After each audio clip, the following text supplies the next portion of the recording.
불교를 바로 보면 삶이 바로 보입니다. 불바보TV 가족 여러분, 안녕하세요. 불바보TV 목정입니다. 지난 시간에 이어서 오늘도 49제에 대해서 함께 공부해 보도록 하겠습니다. 지난 시간에 말씀드렸죠. 49제란 이 삶을 마치고 49일 이내에 지내는 제사다. 그래서 49제라는 명칭이 붙었다고요. 그럼 왜 하필 49제냐, 49일이냐, 49일 동안에 우리가 다음 생을 선택하는 기간이라고 말씀드렸습니다. 그래서 불교에서는 이것을 중음기라 합니다. 중음기. 무슨 말이 있냐면 다른 윤회의 세계에 환생하기 전에 중간 세계다. 그래서 중음기 이런 말을 씁니다. 자, 그래서 49제가 왜 필요하냐? 다음 생을 선택할 때 필요한 조건이 있는데 바로 지혜와 공덕이다. 지혜와 공덕이 많으면 많을수록 더 행복하고 즐거운 세계, 그리고 수명도 오래오래, 능력도 아주 뛰어난 세계 환생을 하고, 지혜와 공덕이 적을수록 더 고통스럽고 열악하고 수명도 더 짧고 그런 세계로 환생하게 됩니다. 그러니 모든 중생은 더 즐겁고 행복하고 오래오래 능력도 아주 뛰어난 그런 곳에 환생하고 싶어 하는데 그 조건이 바로 공덕과 지혜라고 말씀드렸습니다. 그래서 49제를 지내줌으로 인해서 이 지혜와 공덕을 더 증장시켜 준다라고 말씀드렸죠.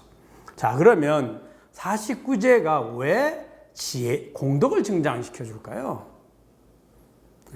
공덕이란 사는 동안에 내가 본인이 내 주위의 다른 생명체의 행복을 위해서 노력해 준 결과입니다. 다시 말하면 선행의 결과죠. 그것을 공덕이라 합니다. 다른 말로 복이라고도 하죠. 그런데 돌아가신 분의 입장에서는 끝이 났죠. 이미 돌아가셨는데 더 이상의 공덕을 지을 수는 없습니다. 그런데 49제를 지내줌으로 인해서 공덕의 양을 대폭 몇 배 더 늘릴 수가 있습니다. 자, 왜 그런가 보면, 자, 살펴볼까요? 49제를 지낼 때 일주일마다 한 번씩 지내게 되는데, 그때 많은 음식과 과일과 이런 걸 먼저 부처님께 불공을 올립니다. 그리고 그 음식을 제음식이라 하죠. 그것을 제단에 모셔놓고 제를 지냅니다.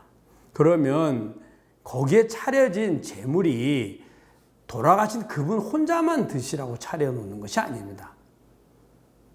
그분은 그 제를 지내는 주인공입니다. 그분이 있기 때문에 자녀들이 49제 지내게 된 거죠.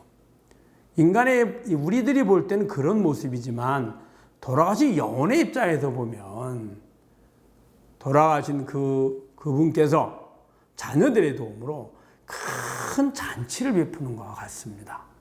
돌아가신 그 영혼의 망자의 부모, 형제 돌아가신 분들, 조상님들, 일가 친척들, 친지들, 우리가 예를 들면 결혼식을 하거나 회갑잔치를 하거나 좋은 일일 때는 어때요? 아시는 분들을 다 오시라고 해서 음식을 대접하고 그분들 오셔서 축하를 해주죠. 축복을 내려주죠. 그와 마찬가지로 그분이 그 의식의, 즉 잔치의 주인공이 되고 그분과 돌아가신 망자와 연결된 많은 인연 있는 분들을 다 모셔서 그 음식을 대접하는 겁니다. 그러면 살아있을 때도 다른 사람에게 음식을 대접하거나 혹은 도움을 주거나 혹은 고통을 받을 때 고통에서 내가 벗어나게 해주면 이게 다 선행이고 공덕이 됐던 거잖아요. 그분의 주인공이 돼서 자녀들이 해줌으로 인해서 공덕이 늘어납니다. 살아있을 때는 100명을 모아서 잔치를 하려고 하면 쉽지가 않습니다. 근데 돌아가신 영혼의 입장에서는 결코 어려운 일이 아니거든요. 또 그 조상님이나 인연 있는 일가 친척 내지는 친지들만 모으는 게 아닙니다. 영혼의 세계에는 인간 세계의 노숙자와 같은 유주무주 고운이라고 합니다. 그런 영혼들이 어마무시하게 많습니다. 살아서 공덕을 짓지 않았고 지혜도 없고 또 그러다 보니 자식들도 자녀들도 아무도 후손들도 관심이 없고 그러니 춥고 배고프고 굶주려 있죠. 목마르죠. 이런 영혼들을 다 불러 모아서 그 음식을 다 나누어 줍니다.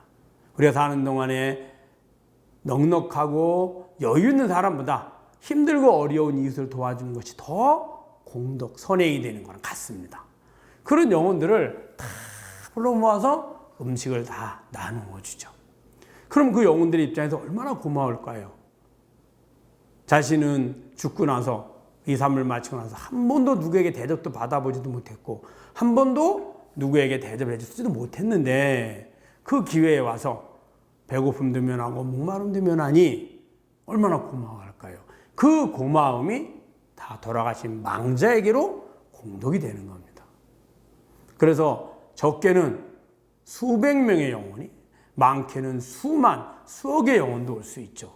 그 영혼이 얼마만큼 오느냐는 연부라는 스님이 얼마만큼 그 이치를 잘 알고 그것을 관해서 또 그 많은 관하는 능력, 그걸 법력이라 하죠. 신심과 법력이 얼마만큼 있느냐가 결정하게 됩니다.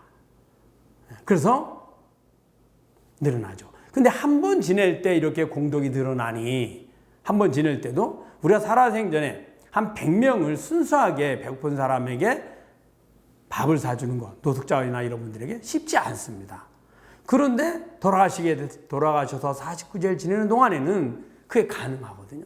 그럼 한 번 지낼 때 100명 혹은 1000명이 와서 영혼들이 와서 그 목마름을 면하고 배고픔을 면하고 그곳에 와서 고통에서 벗어나는 즐거움을 얻었다면 어떨까요? 한 번 할 때마다 살아생전에 100분, 1000분, 10,000분의 공덕을 지으는 만큼 공덕이 늘어나게 되는 겁니다. 2번 하면 어떨까요? 2배가 되겠죠. 7번 하면 어떨까요? 7배가 됩니다. 그러니 대부분 살아생전에 본인이 실천했던 공덕의 양보다 49제를 지내는 동안에 늘어나는 공덕의 양이 훨씬 많습니다. 그래서 보통 49제를 안내할 때 그렇게 얘기합니다. 49제를 지내기만 하면 살아생전에 욕심이 많고 그 다음에 집착이 많고 악업, 악행을 많이 해서 지옥, 악귀, 축생의 사막도에 갈 중생들이라도 49제만 지내면 최소한 사막도는 가지 않는다. 인간 이상으로 환생할 수 있다라고 안내를 해줍니다. 혹은 보통 평범하게 사는 동안에 선행도 하고 악행도 하고 살았다면 이분은 당연히 공덕이 늘어남으로 인해서 저 천상세계, 신들세계 환생하거나 혹은 살아생전에 부처님께 열심히 기도도 하고 신앙심을 가졌다면 부처님 세계로 환생할 수 있겠죠. 그래서 공덕이 많이 늘어납니다.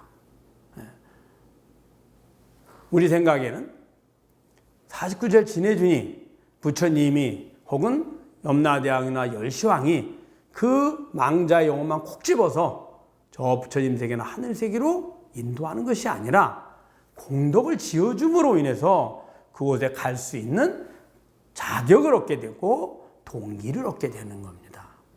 이것이 49제의 모습이죠. 또 한 가지가 있습니다. 지혜를 증장시킵니다. 지혜를 어떻게 증장시키느냐? 지혜는 말씀드렸죠.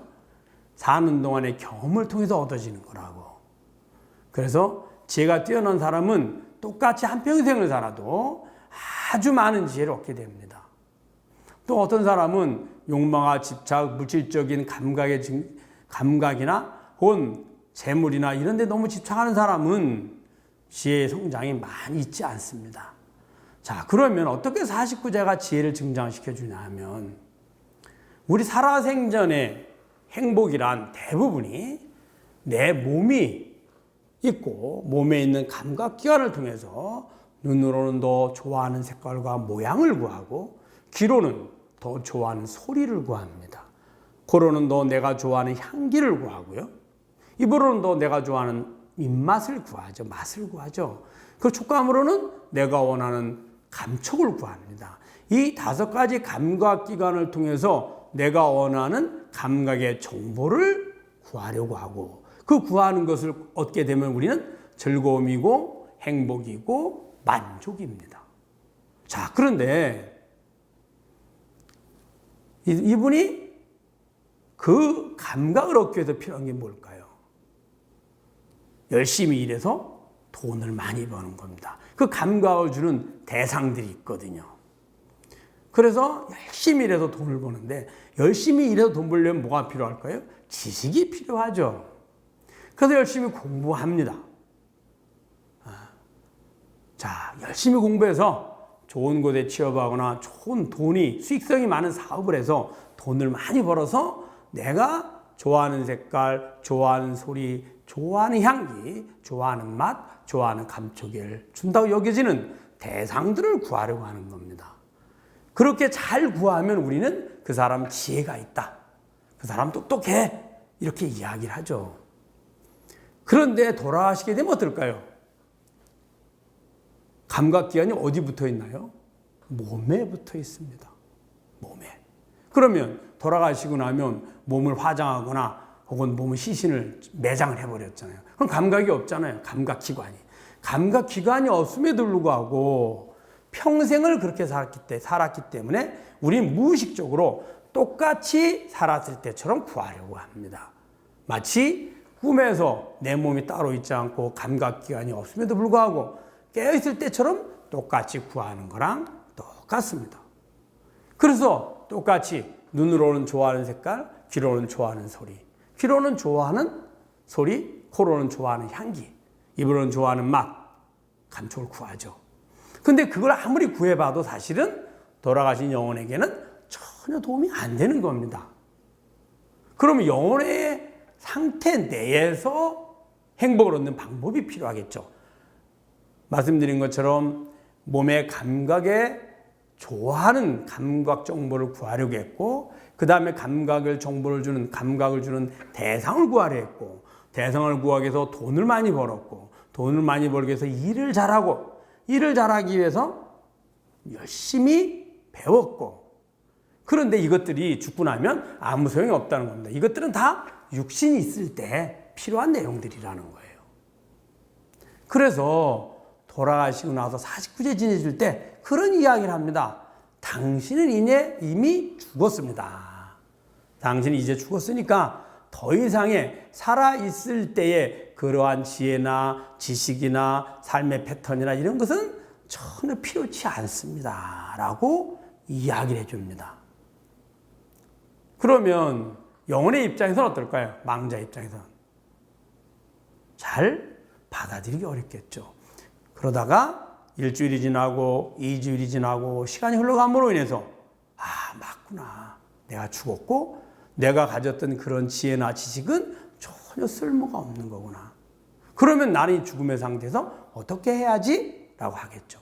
그래서 죽음의 상태, 영혼의 상태에서, 즉 중음기, 생을 선택하는 기간 내에 어떻게 선택을 하는 방법을 알려주는 겁니다. 그럼 나중에 영혼이 받아들이게 되거든요. 그 받아들이는 방법은 간단합니다.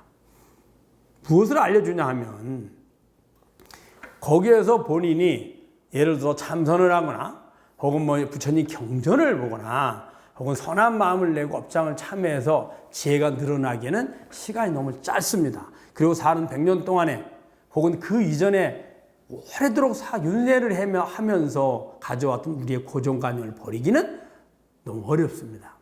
그럼 어떻게 안내를 하느냐? 지장보살님이나 불보살님이 그 영혼을 더 나은 행복의 세계로 안내하려고 항상 주위에 계시거든요. 안내로 왔거든요. 그런데 지혜가 없고 공덕이 없으면 그분을 보지도 않고 알지도 못하고 설사 봤다 하더라도 본인을 잡으러 오거나 고통을 주는 대상으로 알아서 두려워서 도망을 가버립니다. 이럴 때 그 지장보살님이나 일로왕보살이나 부처님을 따라만 가면 됩니다. 여러분들이 벼랑간에 저 아프리카의 언어도 모르고 지리도 모르는데 도착했습니다. 그것도 오밤중에 캄캄한데 그럼 어떻게 할까요? 난감하겠죠. 그럴 때 누군가 나타나서 나를 안내해 주면 어떨까요? 아무 걱정이 없겠죠. 그와 같습니다. 그래서 그 망자를 좋은 곳으로 안내할 수 있는 불보살님과 인연을 맺어주는 겁니다. 그러면 이 영혼은 마음의 문만 열고 불보살님만 따라만 가면 됩니다. 그러면 더 나은 곳에 환생할 수 있거든요. 그게 49제 동안에 망자에게 전해주는 지혜의 모습입니다. 그런데 그 지혜를 받아들이기가 쉽지 않은 것이 말씀드린 것처럼 평생을 자기 자신이 살던 습관대로 그 고정관념 때문에 오히려 자신을 안내해 주러 온 부처님이나 불보살님들을 멀리하거나 아예 관심이 없으니 본인이 알지도 못하게 되는 거거든요. 49제 지내는 동안에 이것들을 알게 하고 그리고 마음의 문을 열게 만들고 그리고 부처님께 기위해서 더 나은 곳으로 환생할 수 있도록 안내자를 따라가도록 안내하는 것이 바로 49제입니다. 이것이 49제의 필요성입니다. 돌아가신 분에게, 망자에게 공덕을 늘려주고 지혜를 늘려주니 당연히 더 나은 곳에, 행복한 곳에 환생할 수 있게 되는 거죠. 여러분 잘 아셨죠? 불교를 바로 보면 삶이 바로 보입니다. 불바보 TV의 목종이었습니다. 감사합니다.